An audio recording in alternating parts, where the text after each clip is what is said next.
গুৰুত্বপূৰ্ণ খবৰ লৈ আহিবলৈ চেষ্টা কৰিছো। পুনৰ বলিউডৰ ভাইজান সালমান খানলৈ আহিছে মহা বিপদ। এইবাৰ বোমাৰে উৰুৱাই দিয়া আৰু পুনৰ হত্যা কৰাৰ ভাবুকি আহিছে সালমান খানলৈ। শেহতীয়াকৈ কেইবাবাৰো ভাবুকি আহিছিল, হত্যাৰ ভাবুকি আহিছিল সালমান খানলৈ আৰু তাৰ পিছতে নিৰাপত্তা বৃদ্ধি কৰা হৈছিল, কটকটীয়া নিৰাপত্তা বেষ্টনীৰ মাজত ৰখা হৈছিল। ঘৰ পৰ্যন্ত বুলেট প্ৰুফ কৰি দিয়া হৈছিল ভাইজান সালমান খানৰ। কিন্তু বাৰে বাৰে এই মৃত্যুৰ ভাবুকি দি থকা হৈছে সালমান খানক। এইবাৰ গাড়ীখন বোমাৰে উৰুৱাই দিয়াৰ লগতে হত্যাৰ ভাবুকি প্ৰদান কৰিছে ভাইজান সালমান খানলৈ। এই মুহূৰ্তত সবিশেষ লৈ চেষ্টা কৰিছো আপোনালোকৰ বাবে। এই মুহূৰ্ত আটাইতকৈ গুৰুত্বপূৰ্ণ খবৰ, সালমান খানক পুনৰ প্ৰাণে মৰাৰ ভাবুকি। ভাইজান সালমান খানক পুনৰ প্ৰাণে মৰাৰ ভাবুকি প্ৰদান কৰিছে। ঘৰৰ ভিতৰত সোমাই সালমান খানক হত্যা কৰাৰ ভাবুকি প্ৰদান কৰিছে কোনো অজ্ঞাত ব্যক্তিয়ে। ঘৰৰ ভিতৰত সোমাই পুনৰ সালমান খানক হত্যা কৰাৰ ভাবুকি প্ৰদান কৰিছে কোনো অজ্ঞাত ব্যক্তিয়ে। সালমান খানৰ বাহন বোমাৰে উৰুৱাই দিম বুলিও দিয়া হৈছে ভাবুকি।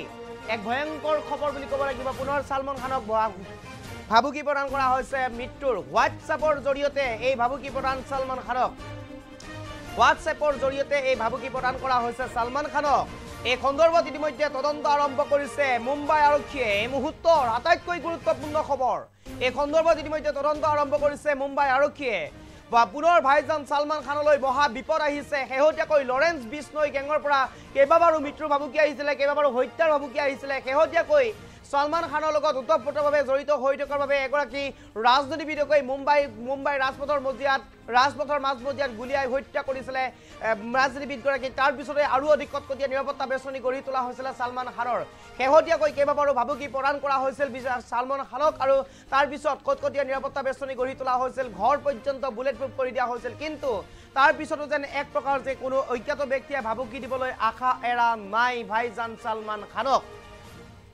পুনৰবাৰ ভাইজান সালমান খানলৈ দিয়া হৈছে মৃত্যুৰ ভাবুকি। এইবাৰ সালমান খানৰ যিখন বাহন আছে, যিখন বাহন সালমান খানে ব্যৱহাৰ কৰে, এই ব্যৱহাৰ কৰা সালমান খানৰ বাহনখনক বোমাৰে উৰুৱাই দিয়াৰ এক ভয়ংকৰ ভাবুকি প্ৰদান কৰিছে এই হোৱাটছএপৰ জৰিয়তে।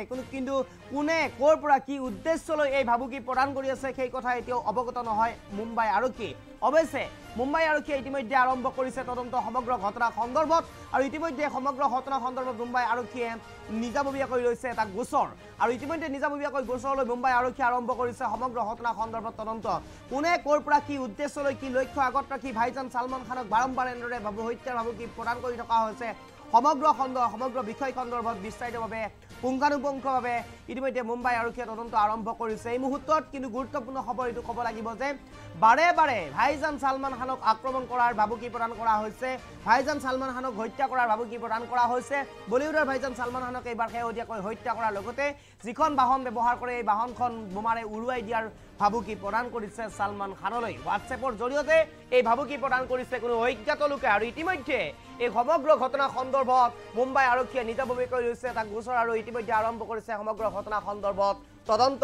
আৰু কোনে ক'ৰ পৰা কি উদ্দেশ্য লৈ এই সমগ্ৰ ঘটনা সংঘটিত কৰি আছে বা এই ভাবুকি প্ৰদান কৰি আছে সেয়া অস্পষ্ট হৈ ৰৈছে যদিও সমগ্ৰ ঘটনা সন্দৰ্ভত বিশেষভাৱে তদন্ত আৰম্ভ কৰিছে মুম্বাই আৰক্ষীয়ে। এই মুহূৰ্তত সবিশেষ আপোনালোকৰ বাবে।